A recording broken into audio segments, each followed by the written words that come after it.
In today's video, you will learn how to create wavetables from images. For example, I created this little patch with a skull image and the YouTube icon.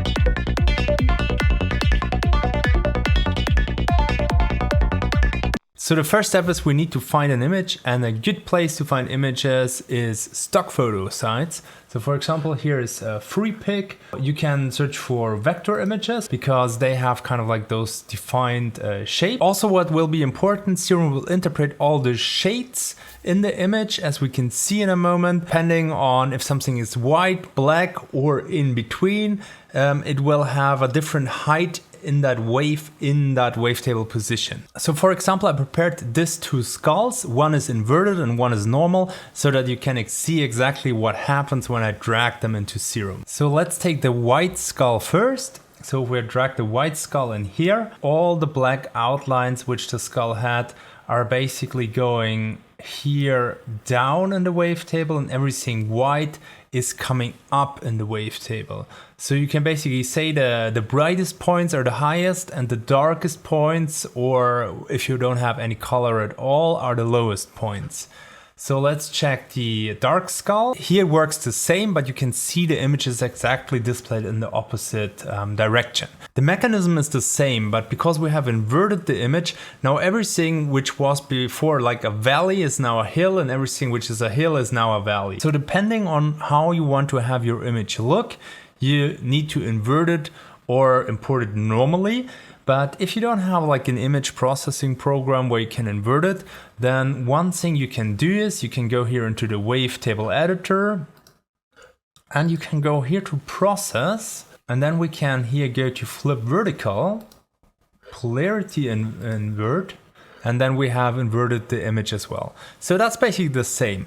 So basically what this does is, as you can see, once we move through that wavetable, we are moving from the bottom of the image to the top of the image.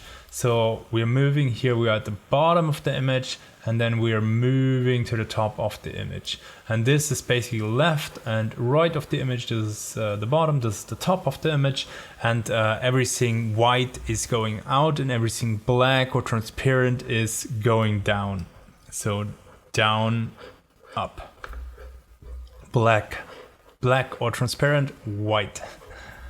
One more thing to the images which you can import. I personally look for square images, which are square dimension. I'm not sure if it works with other ones, if it crops it automatically, but that's something you should consider. And as you can see, because the borders here are kind of like 0 here, you don't want to have images which have too much space around. Besides, you're looking exactly for that. So this is a little bit maybe like pulse width modulation, TVM. And then we would kind of like squeeze that together. Depending on if you want it or not, you need to crop the image or look for images which basically go to the border. Another thing is all the images need to be PNG, but if you have a JPEG image, you can just rename it and it still works. So for example, if I place this image in here, then you can see there's like a lot of borders around here, which is not a problem, but it's maybe something you want to consider when selecting the image. And depending if your image is more filled out or has more like contours only, you will get more shapes which either go up and down like this, which have more that digital, a little bit distorted, gritty sound.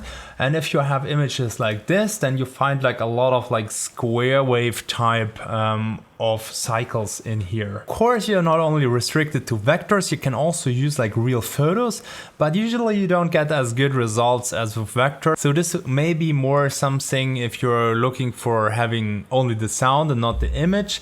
But if you want to have images, usually like very clear vector images work pretty well, because they have usually more contrast, and I find it like a little bit better to see the images when you have more like a contrasted image, like a vector image. So for example, if I would put my face in here, and you can see the image is maybe not that great. You cannot really see it anymore. You cannot really see that face. The resolution is also not high enough for that. but you can maybe use it to get like some interesting shapes here. Another thing I want to mention is if you scan through the wavetable here, then you see a lot of things which might not sound so well when you're scanning through here. Or let's put it in other words, I think the quality of that table is not always like the thing you're looking for, especially if you're looking to scan through that wavetable. So let's take a quick look how we can improve the wavetable once we have the image and it looks cool. So you have a lot of processing options here.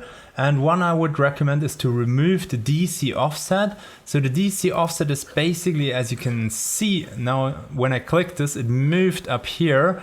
So let's imagine like a more simple wave, like a sine wave, for example. The DC offset would be, if it would be not cycling around that 0 point, it would be shifted.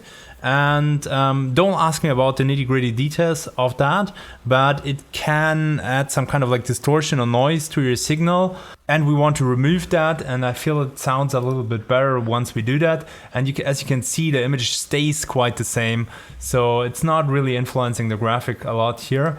The next thing we can do is we can normalize and same maximum from all frames. So what will this do is, let's say we have like a ceiling, like a point at which the wave could reach, like the highest possible point. And maybe the highest point at the moment is like this, then it will raise that highest point and it will raise all other points like accordingly. Another thing we can do is we can fade either to the grid size, so this size here of the grid, or 16 samples. That's something you can try. And there's like a lot more options, but usually if you try those, it will screw your image. So for example, let's try blur spectra.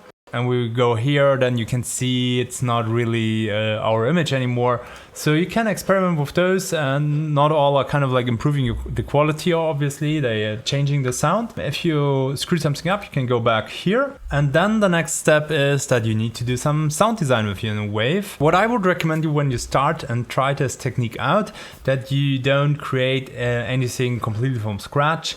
What you can do is you can choose nice presets. So for example, Lunatica did a whole bank with that. That's why I also got this user request. So for example, here in the Lunatica Serum bank, and then you already have a preset which is kind of like working with those types of images. As I said, for example, here we can see this is more like a square wave thing here, and this here is actually just like one little bump here. So let's check the sound of that one. This is not doing much yet, I think, because here's something ghost, so probably this will move to the wavetable or activate the level or whatever. So we need to care about this. And as you can see, it's like a square wave type.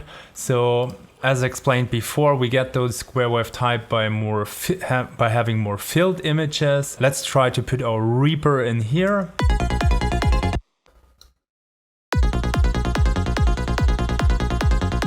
As you can see, it didn't change the sound like super drastically. Maybe if we would have put the skull in here, it sounds a little bit higher and harsher maybe, but that's maybe a very good starting position if you want to dig into those kind of like image type wavetables. Then you can see which sound designs work well with those tables. And once you understand what works and how the processing is working with those types of images, you can free yourself, take like an init preset and make your own patches or whatever.